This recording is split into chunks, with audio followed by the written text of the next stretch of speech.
So, collective intelligence, what is it? I mean, there's lots of different definitions of it. Essentially, it's just groups of individuals acting together to share their knowledge and insight. And we wrote a report on this, which I think we've got some copies, some hard copies outside as well. Now, it's hard to define because it's a very broad area, and it's not only humans, it's animals, it's robots. Psychologists can't even decide on the definition of intelligence, so you can see why it's kind of quite a hard thing to define. And also because there's lots of different types of academic disciplines that are interested in collective intelligence, from psychologists and computer scientists, mathematicians, computer scientists, economists. Lots of people have an interest in it. And the thing to note about it is that it's an emergent property, so it emerges from the group. This intelligence doesn't reside within any one person's brain. Collective intelligence, if you like, is a brain of brains. And there's lots of examples that you frequently get drawn up from nature, and you would have heard some of these. Ants, the waggle dance of bees, swarms of starlings and fish. These are all kind of commonplace examples of collective intelligence. And the thing about ants, for example, is that they have a tiny brain. A human brain has about 85 billion neurons in. For ants, it's 250,000. So how is it? And here's something that's fun. If you ever come across an anthill and you have 10 tons of concrete, fill it in, watch it set, and then peel away the earth. And you can see what these very dumb animals are capable of doing when they amplify their intelligence by using collective intelligence. The thing about animals is that some of these animals, they evolved a swarm intelligence. Humans didn't. We undoubtedly have a collective intelligence, but what we don't have is like a real-time system, a closed-loop system, which I'll come back into a minute, what we can do. And we could come up with some answers to some tasks here, but it would be coordinated. We're good at coordinating things. We don't have a real-time system of collective intelligence that we evolved. So, why is there an interest in collective intelligence now? I mean, the term's been around for a long time. The wisdom of the crowd, collective wisdom of the crowd, you've heard of this kind of thing. It appears in the academic literature around the 1970s. And the reason that there's a growth and explosion in interest in research at the moment is because of the advance of social technologies. Before that, it was really hard for people to get together to organise themselves. It's actually really easy to do now that we all have our phones, we have social technologies. Also, the processing power, the devices that we have made this possible, as well as kind of societal changes. That, society is becoming much more open and transparent, or at least that's the expectation, with social media being a very powerful feedback mechanism. And it's probably helpful to point out the difference between crowdsourcing and collective intelligence, because sometimes these phrases are used interchangeably.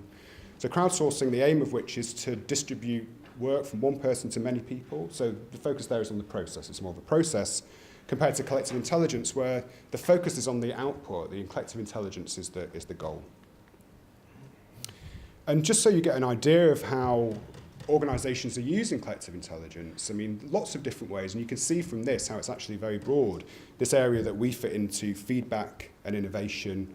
You could also put surveys in there, discussion and commentary, insight communities that are becoming a lot more popular in organisations. The one on the bottom right quadrant, knowledge sharing and workload distribution. This is like where people are kind of working together, parallel task processing. This is more crowdsourcing, dividing tasks up so that they can be done in parallel. And distributed Q&A of the sort that you get when you've got a problem with your mobile phone and you just want to speak to someone, you're looking on their website, and someone's asked this question before, please look at the forum before you call us. Predicting the future, very popular in financial organisations for predicting what's going to happen in certain markets. And then this kind of catch-all area of coordination and collaboration, which is anything to do with social networks, internal social networks, Yammer, Slack, Facebook at work, workplace by Facebook. So you can see, how that's helpful, but it's a pretty broad area, collective intelligence, when it comes to humans. So why Crowdoscope, and why does collective intelligence matter? I mean, one of the questions that I wanted to answer was, can you get collective intelligence from a survey? And I think the answer is yes, you can, although it's not a particularly insightful form of collective intelligence, and I'll explain why. So if you look at the diagram on the left, represents a typical survey. And the thing with surveys is that people are just filling it in isolation. There's no interaction between people. And if there's no interaction between people, you can't have any social collective intelligence. Social collective intelligence is a special form of collective intelligence where there's interaction between people. And it's defined as an emergent property, once again, resulting from networks of people and computers acting together to combine their knowledge and insight. So this is the specific area of collective intelligence that we're particularly excited about. And there's lots of, I won't go on because I have done for the past 7 years about surveys and how much I hate them, is that polls, they are very divisive. Things you look at these natural swarms, the idea is they're not trying to fragment, polarize, debate things to death. They're trying to converge on a solution which is the best for the group. And that's why they're very different to humans. But it's one of the problems about polls. Polls on their own, they're very divisive.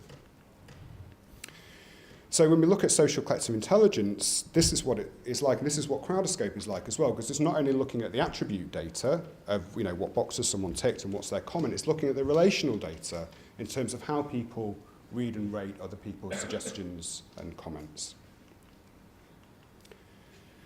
And I mentioned before what you get in nature are these closed-loop systems. A closed-loop system is a system that has one or more feedback loops between its output and its input, which is actually very simple. Let me just explain this to you. When you look at a survey, it's just people are inputting information that's somehow aggregated by a survey tool, and then there's an output. There's a straight input and output. That information is not going back out to the participants like it is with Crowdoscope, where you have these feedback loops. It's a closed system.